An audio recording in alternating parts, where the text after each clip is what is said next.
Bismillahirrahmanirrahim. Assalamualaikum warahmatullahi wabarakatuh. Alhamdulillahirrabbilalamin. Allahumma sholli ala sayyidina Muhammad wa ala ali sayyidina Muhammad.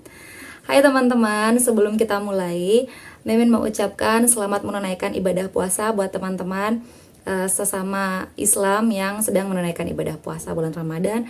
Semoga di bulan puasa ini kita semakin bisa meningkatkan iman dan takwa kita kepada Allah Subhanahu wa taala, dan semoga kita diberikan kekuatan untuk tetap menjalankan puasa penuh teman-teman ya. Oke teman-teman, kali ini kita mau bahas tentang sains dan Al-Qur'an. Jadi di mana penemuan-penemuan di abad-abad sekarang ini atau di tahun-tahun sekarang ini sudah pernah ada pada 14 abad yang lalu, yaitu tertuang di dalam Al-Quran teman-teman ya. Jadi kita akan bahas tentang sains dan Al-Quran gitu teman-teman. Tapi sebelum kita mulai, buat teman-teman yang baru mampir di channel ini dan belum subscribe channel aku, silahkan subscribe dulu dengan klik tombol subscribe kalian, dan jangan lupa untuk tekan juga tombol notifikasinya biar kalian tidak ketinggalan info-info terbaru dari aku. Terima kasih. Yang pertama adalah bertemunya dua air laut yang tidak menyatu teman-teman. Oke, lazimnya kalau dua jenis air disatukan, misalkan katakan saja ada kopi, ada teh disatukan, maka dia akan menyatu teman-teman, yang nggak kepisah. Ini kopi, ini teh, nggak kayak gitu. Atau misalkan kita mau gabungkan antara air tawar biasa dengan air asin, air laut, maka dia akan menyatu. Tapi ini beda teman-teman ya. Mungkin teman-teman juga ada beberapa yang sudah tahu tentang air laut yang tidak menyatu. Air yang tidak menyatu tersebut ada di Selat Gibraltar yang menghubungkan lautan Mediterania dengan Samudra Atlantik teman-teman. Nah, menurut para ilmuwan, fenomena tersebut terjadi karena air laut dari Samudra Atlantik dan air laut dari Mediterania memiliki karakteristik yang berbeda berdasarkan suhu air, kadar garam, dan kerapatannya. Nah, itu berdasarkan penelitiannya teman-teman ya. Tapi jauh sebelum itu, 14 abad yang lalu, sudah dijelaskan dalam Al-Quran tentang fenomena ini teman-teman. Fenomena tersebut dijelaskan dalam Al-Quran surah Ar-Rahman ayat 19-20. Bismillahirrahmanirrahim. Marajal bahraini yaltaqiyan bainahuma barzakhul la yabghiyan. Yang artinya dia membiarkan dua lautan mengalir yang keduanya kemudian bertemu. Antara keduanya ada batas yang tidak dilampaui oleh masing-masing. Jadi ada batas yang tidak dilampaui oleh masing-masing. Itu sudah dijelaskan 14 abad yang lalu di dalam Al-Quran teman-teman ya. Penelitian terbaru fenomena seperti ini terjadi juga di Kalimantan Timur teman-teman, yaitu di Labuan Cermin. Menurut The Journey Magazine, danau ini terletak di desa Labuan Kelambu, Biduk-Biduk, Kabupaten Berau. Airnya terdiri dari dua jenis, air asin di dasarnya dan air tawar di permukaan. Jadi asinnya, kalau yang tadi itu air tawar, di sampingnya saling berdampingan ya, ada air tawar, ada yang air asin, itu di Selat Gibraltar. Tapi kalau yang di Kalimantan Timur ini di bawahnya air asin di dasarnya, air tawar di atasnya gitu teman-teman. Nah, uniknya kedua air ini tidak pernah tercampur. Jika diperhatikan baik-baik, air tawar dan air asin di Labuan Cermin terpisah oleh lapisan tipis seperti awan. Itu kata orang yang sudah pernah melihatnya teman-teman ya. Sedangkan ikan air tawar dan air laut hidup bersama-sama di kedua bagian air danau tersebut. Jadi meskipun airnya terpisah, ada air asin, ada air tawar, tapi ikan-ikannya ini hidup berdampingan di kedua tempat tersebut teman-teman. Air tawar dan asin inilah yang membuat Labuan Cermin dijuluki Danau Dua Rasa. Masya Allah ya, betapa luas kekuasaan Allah ini, termasuk di Danau Cermin ini diperlihatkan kita tentang bukti-bukti kekuasaannya, tentang kebenaran-kebenaran ayatnya teman-teman ya. Jadi ini adalah bukti yang salah satu bukti bahwa Al-Quran itu benar-benar karangan, benar-benar ucapan atau perkataan atau karya dari Allah Azza wa Jalla langsung ya, bukan karangan dari para hamba-hambanya. Kita lanjut ke yang kedua teman-teman. Fenomena yang kedua adalah fenomena api di dasar laut. Fenomena api di dasar laut ini diteliti oleh seorang ahli geologi asal Rusia, yaitu Anatol Sebagovic dan Yuri Bogdanov, seorang ilmuwan asal Amerika Serikat.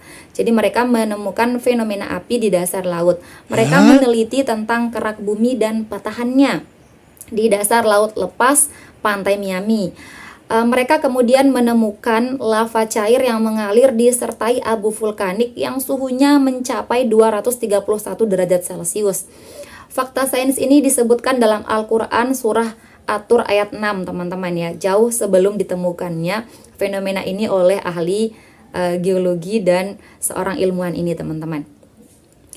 Nah, dalam Quran surat At-Tur ini ayat 6, teman-teman, yang artinya dan laut yang di dalam tanahnya ada api. Jadi sudah dijelaskan, teman-teman ya, laut di dalam tanahnya ada api, dan langsung ditemukan oleh ahli geologi dan seorang ilmuwan asal Amerika Serikat, teman-teman ya. Jadi ini juga salah satu dari bukti kebenaran Al-Quran, teman-teman. Kita lanjut ke fenomena yang ketiga. Yang ketiga adalah teori rotasi dan evolusi. Jadi teman-teman, bumi dan planet-planet yang lain, kemudian ada komet, ada benda-benda langit lainnya ini memiliki orbit masing-masing, teman-teman ya, dan tidak saling melampaui. Misalkan bumi, bulan, kemudian ada komet, ada bintang, ini dia punya orbit masing-masing, teman-teman ya, tidak akan saling melampaui satu sama lain.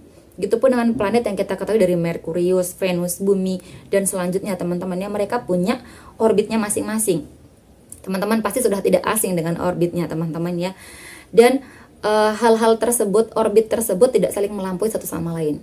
Coba kita pikirkan, teman-teman, kalau satu saja yang keluar dari orbit yang sudah ditentukan oleh Yang Maha Kuasa, pasti akan saling bertabrakan, akan hancur. Kemudian kita tidak aman lagi. Di mana-mana ada kehancuran terjadi, mungkin langsung terjadi kiamat, ya wallahu alam, teman-teman. Kalau satu saja Allah suruh untuk keluar dari orbitnya, teman-teman. Nah, akibat dari rotasi dan evolusi dari semua planet-planet ini, dan termasuk bumi, itu mengakibatkan perubahan siang malam, kemudian pergantian tahun, kemudian juga akan mempengaruhi cuaca dan lain sebagainya, teman-teman. Nah, hal ini yaitu rotasi dan evolusi ini sudah dijelaskan di dalam Al-Quran bertahun-tahun yang lalu ya, beribu-ribu tahun yang lalu. Ini dijelaskan dalam surat Al-Anbiya ayat 33, yang artinya, dan dialah yang telah menciptakan malam dan siang, matahari dan bulan, masing-masing dari keduanya itu beredar di dalam garis edarnya. Jadi disebutkan di sana di dalam garis edarnya, teman-teman ya. Tadi sudah jelas, berarti rotasi dan evolusi ini sudah tertuang di dalam Al-Quran, teman-teman ya. Masya Allah. Dan itu tertuang di dalam Quran surat Al-Anbiya ayat 33. Itu salah satunya, teman-teman ya. Dan masih banyak lagi bukti-bukti yang lainnya. Nah, kita lanjut ke yang keempat, teman-teman. Yang keempat adalah Big Bang. Big Bang ini adalah ledakan raksasa yang diyakini sampai saat ini oleh para ilmuwan merupakan awal mula terjadinya atau terbentuknya alam semesta ini, teman-teman. Nah, teori Big Bang ini merupakan ledakan besar yang terjadi pada 13,7 miliar tahun lalu, dipercaya merupakan awal terjadinya seluruh alam semesta ini, teman-teman. Nah, teori Big Bang ini menggambarkan penciptaan alam semesta sebagai sebuah ekspansi materi yang kemudian meledak seperti bom raksasa yang terus diisi udara. Sisa ledakan tersebut kemudian masing-masing menjadi bibit terbentuknya galaksi, sistem tata surya, dan berbagai objek pengisinya. Para kosmolog dan ahli fisika menyebutkan alam semesta saat ini masih terus meluas, ledakannya masih terus terjadi sebagai efek dari ledakan Big Bang. Bahkan kecepatan perluasannya diyakini terus bertambah, teman-teman. Sebelum adanya teori Big Bang ini, Al-Quran sudah menjelaskannya 14 abad yang lalu, teman-teman. Yaitu dalam Quran surat Al-Anbiya ayat 30, yang artinya, dan apakah orang-orang kafir tidak mengetahui bahwasanya langit dan bumi itu dahulu adalah sesuatu yang padu. Kemudian kami pisahkan keduanya, dan dari air kami jadikan segala sesuatu yang hidup, maka mengapakah mereka tidak juga beriman? Quran surat Al-Anbiya ayat 30. Oke teman-teman, sebelum kita lanjut ke fenomena yang kelima, aku mau ingatkan dulu buat kalian yang belum subscribe juga sampai video ini, silakan dukung Mimin dulu dengan klik subscribe kalian, dan jangan lupa nyalakan juga tombol notifikasinya biar kalian tidak ketinggalan info-info terbaru dari aku. Oke, fenomena yang kelima adalah proses terbentuknya air hujan. Jadi teman-teman, mungkin banyak di antara kalian atau kita semua yang sedang menonton video ini ada yang sudah diberikan tugas pada saat SD, SMP, atau SMA tentang bagaimana sih terbentuknya air hujan. Jadi seperti yang kita ketahui mulai dari terjadinya penguapan, jadi ketika matahari memanas, kemudian bumi juga mengalami pemanasan, maka air-air yang ada di bumi seperti air laut, air sungai, danau, dan lain sebagainya ini mengalami penguapan. Seperti halnya kalau misalkan kita merebus air, teman-teman, ya pasti ada air yang menguap. Nah, air-air yang menguap karena terjadinya pemanasan matahari dan bumi inilah yang kemudian akan berkumpul di sana di atas ya. Jadi di daerah-daerah terbentuknya awan kayak gitu. Nah, di sana mereka akan berkumpul. Kemudian setelah berkumpul di atas sana mereka akan mengalami pengembunan atau kondensasi, teman-teman ya. Setelah mengembun, setelah pertama menguap, kemudian di atas mereka mengembun membentuk partikel-partikel air. Kemudian setelah terjadinya pengembunan ini, setelah beberapa proses ya, ada angin, ada penurunan suhu, maka partikel-partikel air yang sudah mengembun ini akan menyatu membentuk awan. Nah, jika sudah banyak partikel air ini yang dikandung dalam awan ini, maka awan akan berubah menjadi gelap, teman-temannya, menjadi hitam. Nah, itu kalau ada hujan, teman-teman perhatikan, pasti awannya akan menghitam. Ya, ada juga sih mungkin yang tidak ya, tapi sebagian besarnya awannya akan terlihat hitam ya dari sini, teman-teman, dari bawah. Nah, setelah awannya menghitam inilah, maka partikel air ini sudah tidak terbendung lagi dan terjadilah hujan. Nah, teman-teman, jauh sebelum ditemukannya proses terbentuknya air hujan ini di dalam Al-Quran sudah dijelaskan tentang proses terbentuknya air hujan, teman-teman. Hal ini dijelaskan dalam Quran surat Ar-Rum ayat 48 sampai 49, yang artinya Allah dialah yang mengirim angin, lalu angin itu menggerakkan awan, dan Allah membentangkannya di langit menurut yang Dia kehendaki, menurut yang dikehendakinya, dan menjadikannya bergumpal-gumpal. Lalu kami lihat hujan keluar dari celah-celahnya. Maka apabila hujan itu turun mengenai hamba-hambanya yang dikehendakinya, tiba-tiba mereka menjadi gembira. Dan sesungguhnya sebelum hujan diturunkan kepada mereka, mereka benar-benar telah berputus asa. Quran surat Ar-Rum ayat 48-49, teman-teman. Jadi di dalam surat ini dijelaskan bahwa dari celah-celah awan yang menggumpal itu keluar air, teman-teman, yaitu hujan. Itu, teman-teman, ya fenomena kita yang kelima. Kemudian kita lanjut ke fenomena yang keenam. Yang keenam, dasar lautan yang gelap. Manusia tak mampu menyelam 40 meter di bawah air laut tanpa peralatan khusus. Dalam sebuah buku yang berjudul Oceans, dijelaskan pada kedalaman 200 meter hampir tak dijumpai cahaya. Kemudian pada kedalaman 1000 meter tak ada cahaya sama sekali, teman-teman. Kondisi dasar laut yang gelap baru bisa diketahui setelah penemuan teknologi canggih, teman-teman. Nah, fenomena tersebut sudah dijelaskan dalam Al-Quran, yaitu surat An-Nur ayat 40, yang artinya, atau keadaan orang-orang kafir seperti gelap gulita di lautan yang dalam, yang diliputi oleh gelombang demi gelombang. Di atasnya ada lagi awan gelap, itulah gelap gulita yang berlapis-lapis. Apabila dia mengeluarkan tangannya, hampir tidak dapat melihatnya. Barang siapa tidak diberi cahaya atau petunjuk oleh Allah, maka dia tidak mempunyai cahaya sedikit pun. Quran surat An-Nur ayat 40, teman-teman. Fenomena yang ketujuh, sungai di dasar laut. Fenomena sungai di dasar laut ini telah ditemukan oleh pakar oceanografi asal Prancis bernama Yves Cousteau. Nah, saya kurang tahu cara bacanya, teman-teman. Silakan kalian komen cara baca yang benar apa.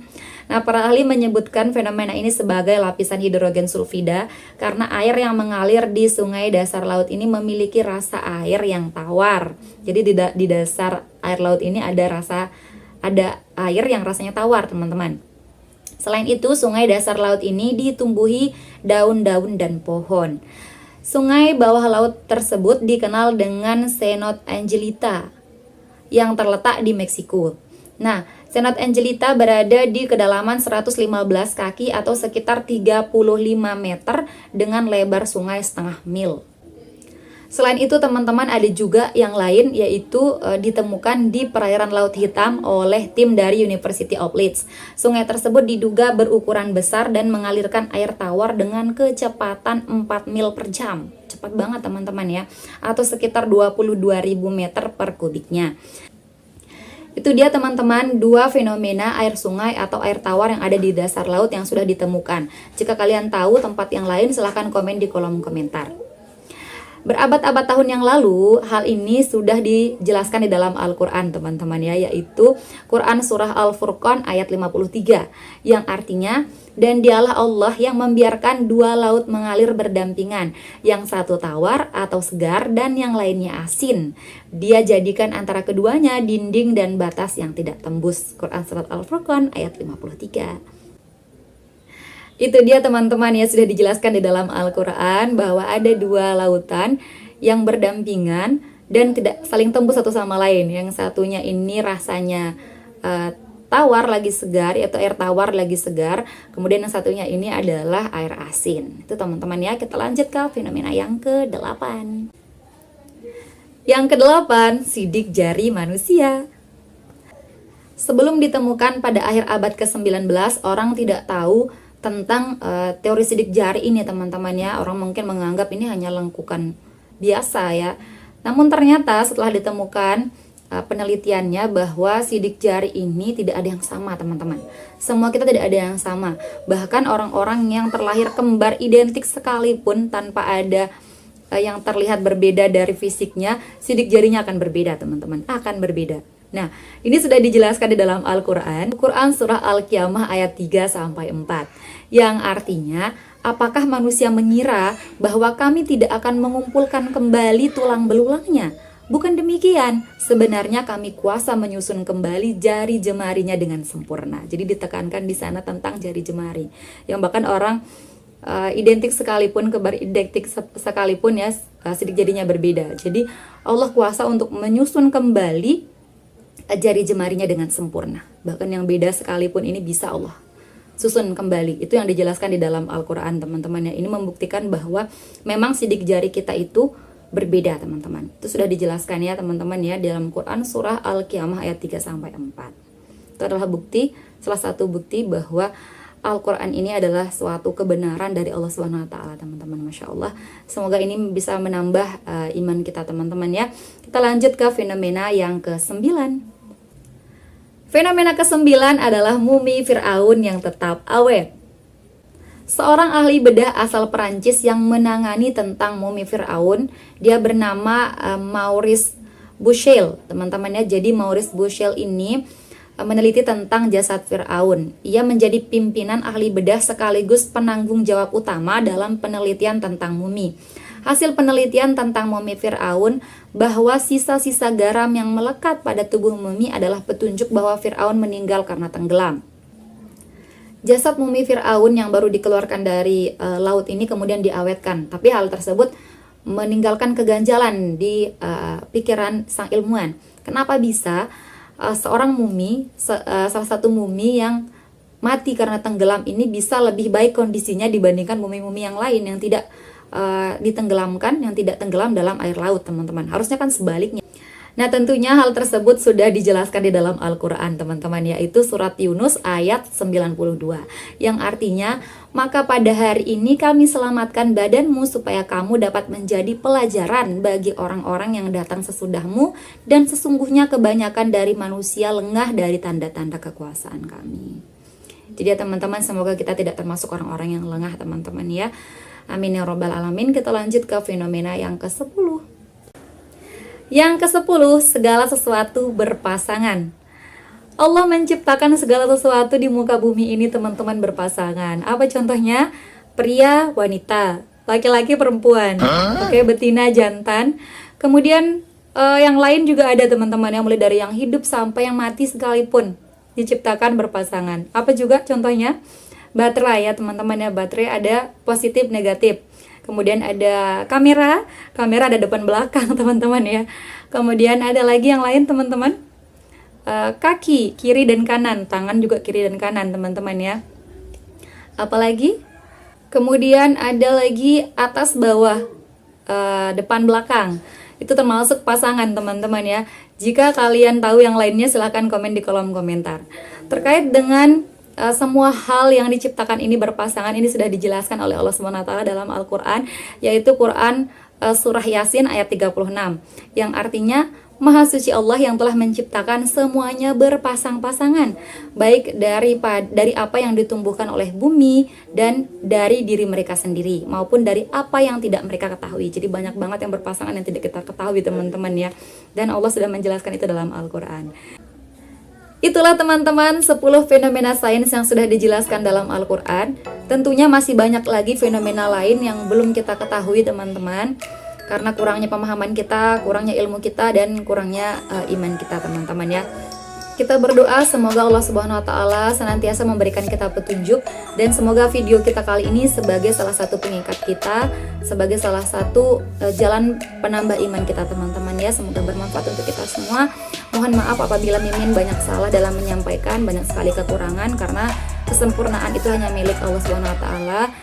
Silahkan teman-teman ambil yang baik-baiknya saja, tambahan ilmu untuk kita semua, dan yang kurang-kurangnya dibuang saja. Komen saja di kolom komentar kalau kalian ada kritik dan saran yang mendukung untuk Mimin teman-teman ya. Oke teman-teman, terima kasih, semoga video ini bermanfaat.